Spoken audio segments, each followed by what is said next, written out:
Pablo, muy buen día, ¿qué tal? ¿Cómo estás vos? ¿Cómo andás? Muy buen día, José Luis, muy buen día a la audiencia también, y gracias por este momento, por este espacio que podemos, en el que podemos compartir algunas cosas, algunos conceptos, y poder charlar con la audiencia y poder traer de alguna manera algo de información que nos sirva para que nuestra vida y nuestra salud sea mejor.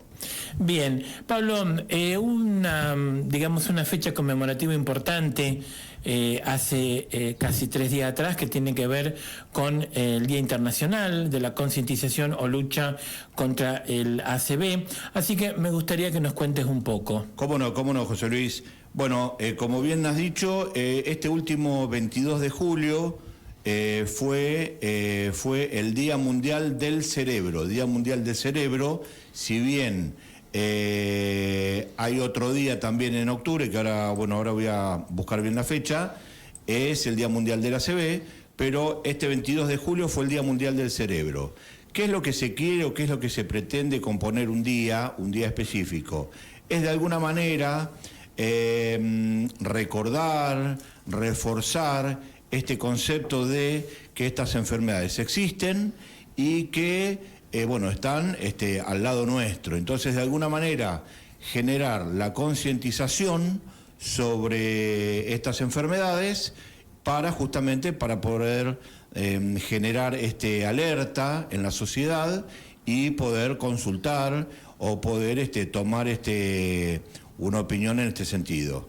Como bien te decía, el 22 de julio, Día Mundial del Cerebro, y justamente las afecciones neurológicas son la principal causa de discapacidad en todo el mundo, ¿sí? No es algo menor.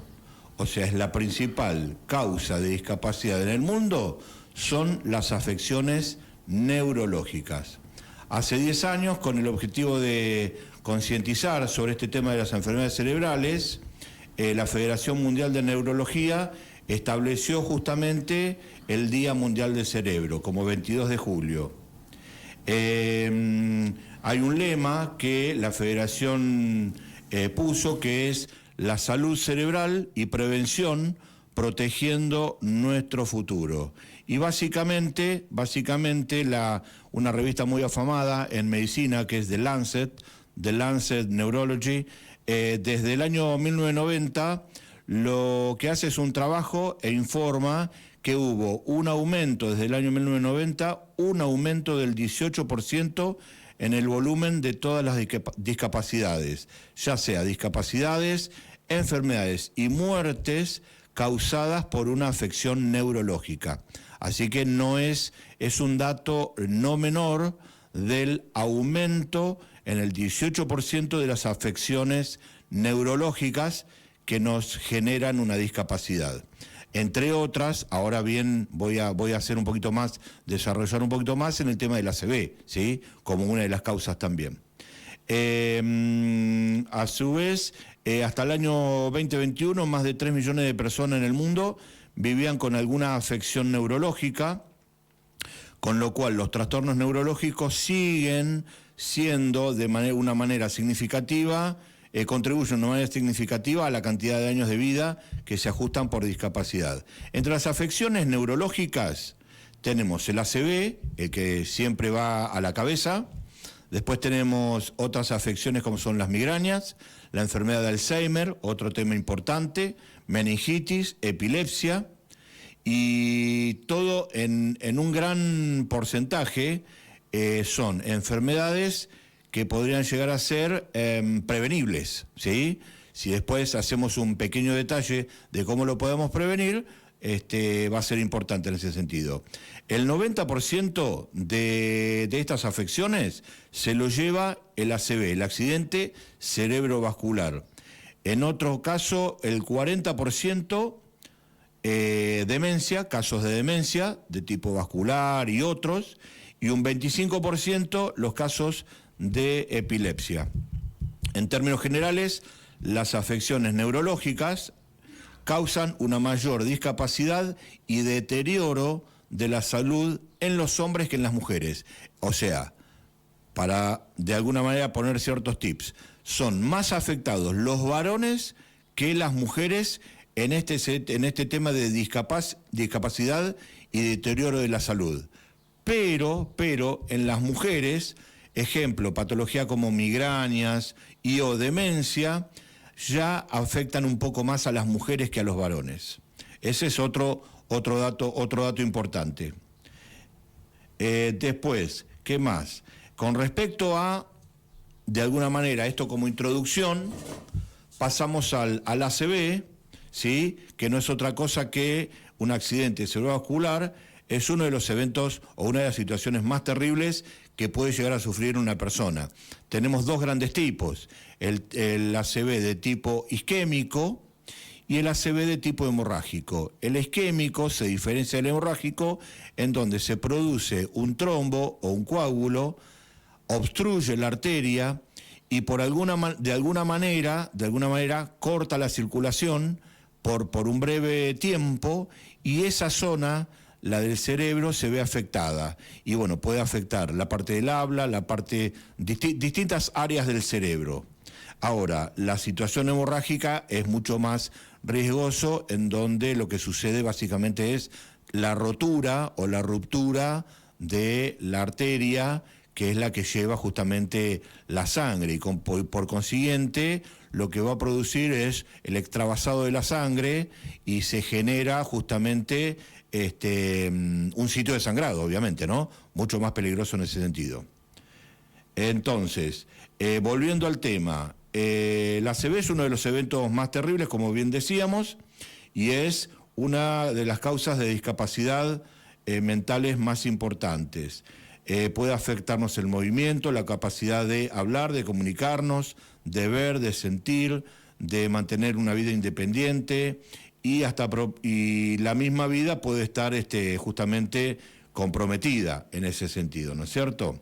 Así es tan grave como, por ejemplo, puede llegar a serlo un infarto cardíaco o un traumatismo grave. Ahora, tendríamos que hacer una pequeña reseña sobre, por ejemplo, los síntomas, y después, por ejemplo, poder llegar a saber el tema de la prevención.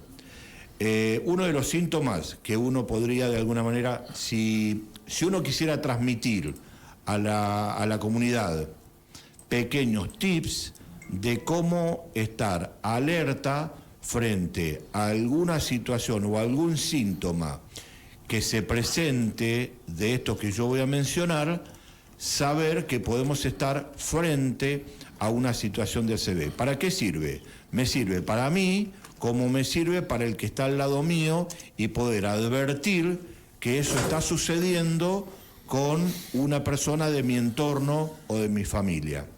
Lo primero es la dificultad para poder hablar. De un momento a otro empieza a notar como que se le traba la palabra, o se le traba que no puede hablar o no puede gesticular, o no puede entender lo que le estoy diciendo. Esto es de un momento a otro. Se entiende que, por ejemplo, una persona que está conmigo, de un momento a otro empieza con que se le traba la palabra, con que no puede hablar bien, se le empasta el poder hablar, o de un momento a otro empieza a no poder entender o comprender. Entonces, puede experimentar confusión y justamente no puede articular las palabras o no entender lo que yo le estoy diciendo. Entonces, ese es uno de los elementos a tener en cuenta para rápidamente actuar, llamar al 107 o llamar a un sistema de emergencia para dar una pronta respuesta y una pronta salida de esa situación. Volvé a repetirlas, Pablo. ¿Cómo? Volvé a repetirlas. Dale. Uno de los primeros síntomas es esta dificultad para hablar, o dificultad para articular las palabras, o la dificultad para entender lo que me están diciendo, lo que le estoy diciendo. Le estoy hablando a una persona y esa persona no logra entender lo que estoy diciendo. Obviamente estamos hablando de una persona que hace un rato o hace minutos o horas se comunicaba perfectamente, ¿no es cierto? Se entiende en ese sentido. El segundo síntoma puede ser la parálisis, por ejemplo, del rostro, la parálisis de la cara, o por ejemplo se le cae la comisura labial, por ejemplo, cuando quiere sonreír, se le cae la sonrisa de uno de los dos lados de la cara, o por ejemplo, cuando quiere cerrar el ojo, no lo puede cerrar. Entonces ahí estaríamos hablando también de otro signo o síntoma que nos tiene que alertar sobre esta situación. Puede haber, como bien les dije, la parálisis o el entumecimiento de la cara, puede afectar también el brazo, puede afectar también la pierna, y justamente ¿cómo lo evidenciamos? A la hora de querer elevar o querer subir el brazo o la pierna, hay cierta debilidad o, ¿cómo puedo decir?, discapacidad justamente para responder con ese brazo o esa pierna. Ese es otro de los signos o síntomas que nos tiene que alertar rápidamente sobre el tema de que necesitamos ayuda y tenemos que activar con el sistema de emergencia o el 107 en este caso, ¿no es cierto? El tercero es problema, por ejemplo, para ver de un momento a otro, de una manera repentina, tiene dificultad para ver de un lado del ojo o de los dos ojos, o por ejemplo puede presentarse esto que se llama diplopía. Empiezan a ver, pero dice, veo doble. De un momento a otro, veo doble, de manera repentina, también es otro de los elementos o signos y síntomas que nos tienen que alertar sobre este tema. Un dolor de cabeza, de un momento a otro, de un dolor intenso y grave dolor de cabeza, que puede haber vómitos, puede haber mareos, o puede haber también alteración del conocimiento, que lo pueden llegar a dejar inconsciente a uno o a la persona. Entonces, otro de los elementos a tener en cuenta. Después, como bien lo dije, con respecto a este tema de la impotencia funcional o del brazo o de la pierna, de un momento a otro empieza con que no puede caminar, con que no le responde las piernas, con que no le responde la mano.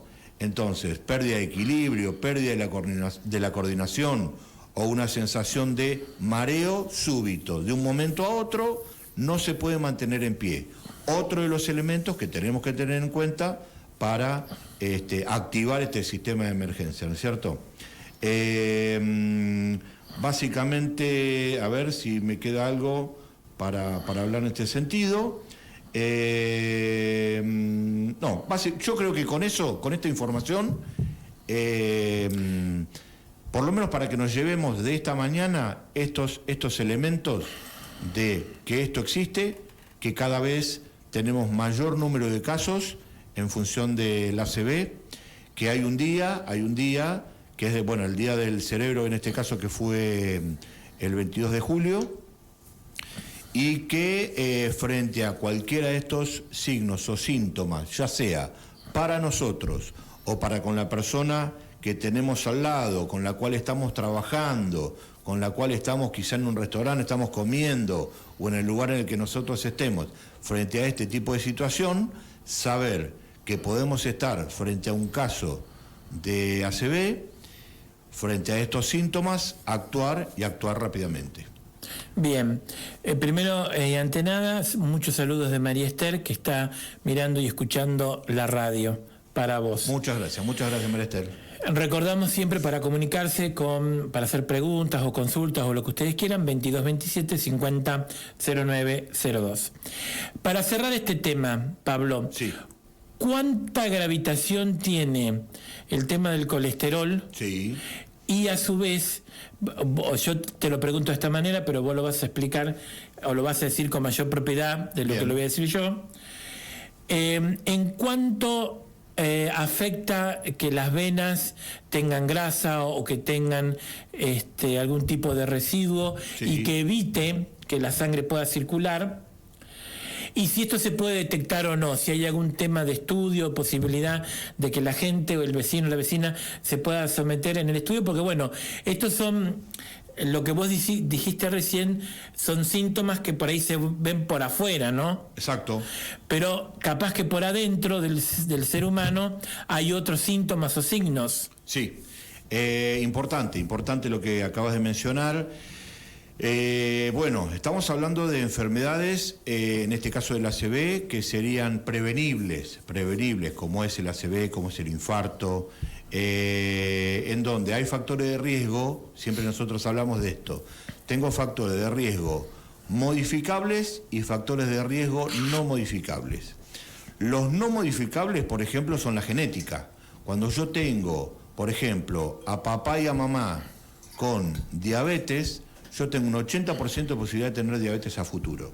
Entonces, hay cuestiones que no las voy a poder modificar, que son, por ejemplo, las cuestiones genéticas.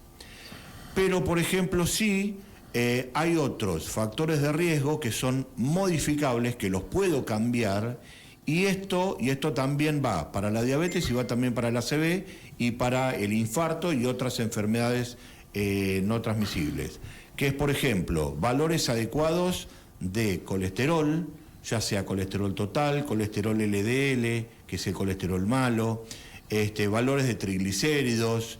Por ejemplo, el valor de colesterol total hoy tiene que ser menor a 200, el colesterol LDL o el malo tiene que ser debajo de 100, ahora, y los triglicéridos por debajo de 150. Si yo ya tuve un evento cardiovascular, por ejemplo, una ACV, una ACV, bien digo, o un infarto, ya los valores de control y los valores de referencia ya son menores. El valor de colesterol malo tiene que ser por abajo de 80 y algunos dicen por abajo de 60, el LDL, porque ese particularmente es el que tiene predilección por pegarse a las arterias, a las paredes internas de las arterias. Y eso lo que va haciendo justamente es generar el terreno propicio para que el ACV o el infarto sucedan. Después, hay como factores de riesgo no modificables, es el tema de mantener una dieta equilibrada, mantener una dieta saludable, en donde consumir más frutas, más verduras, más fibras, más cereales, en este caso, consumir menos grasa, disminuir el consumo de grasas, por ejemplo. Después lo otro es caminar, tener una actividad de tipo aeróbica. Hoy Sociedad Argentina de Cardiología nos dice, para hacer prevención cardiovascular necesitamos caminar 30 minutos 5 días a la semana. Con eso yo lo que estoy haciendo es prevenir, sumar un elemento de prevención cardiovascular. Entonces, empezar a adoptar pequeños cambios, ¿no? No necesito ser, como yo siempre digo, no necesito ser maratonista, no. Con el simple hecho de decir, salgo a caminar de una manera rutinaria, media hora, 5 días a la semana, ya estoy haciendo prevención cardiovascular.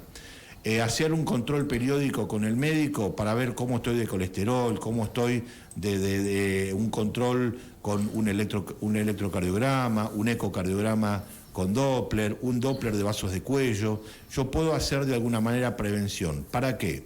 Si yo detecto en un ecodoppler de vasos de cuello que hay placas de colesterol pegada en la pared interna de las arterias que llevan la sangre al cerebro, yo ahí puedo actuar. ¿Con qué? Con medicación, ser un poquito quizá más agresivo y hacer medicación para disminuir esa placa de colesterol y de esa manera disminuir el riesgo futuro de hacer una ACV. Entonces, hay otras herramientas. Después, por ejemplo, otro dato importante.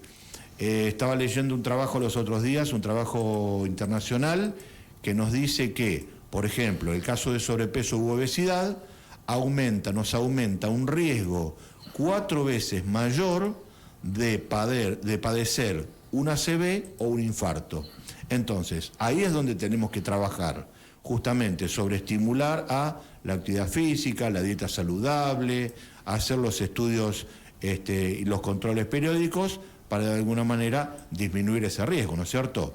Porque una vez, como yo siempre digo, una vez que se largó la lluvia y se largó la tormenta, de nada sirve que me regalen un paraguas.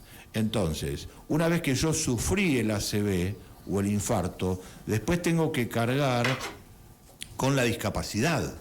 Entonces, estoy condenando a una persona joven, quizá de 50, 60 años, a un ACV con la secuela de no poder trabajar, con la secuela de quedar con una hemiparesia, con uno de los cuerpos, el hemicuerpo dormido, con esa discapacidad, esa dificultad. Se hace muy difícil la reinserción laboral de esa persona va a casa, junto con eso toda la familia empieza a vivir y a acompañar a ese familiar que sufrió el ACV. Entonces es un costo muy alto el que después tenemos que pagar todos y la familia toda de alguna manera. Entonces por eso necesitamos trabajar sobre este tema de la prevención, ¿no es cierto? Pablo, muchísimas gracias. Por favor. Gracias por la posibilidad de venir en esta mañana y te esperamos el próximo jueves para el bloque. Cómo no. Muchísimas gracias, José Luis, y muchas gracias a la audiencia también. Bueno, gente, nosotros vamos a seguir con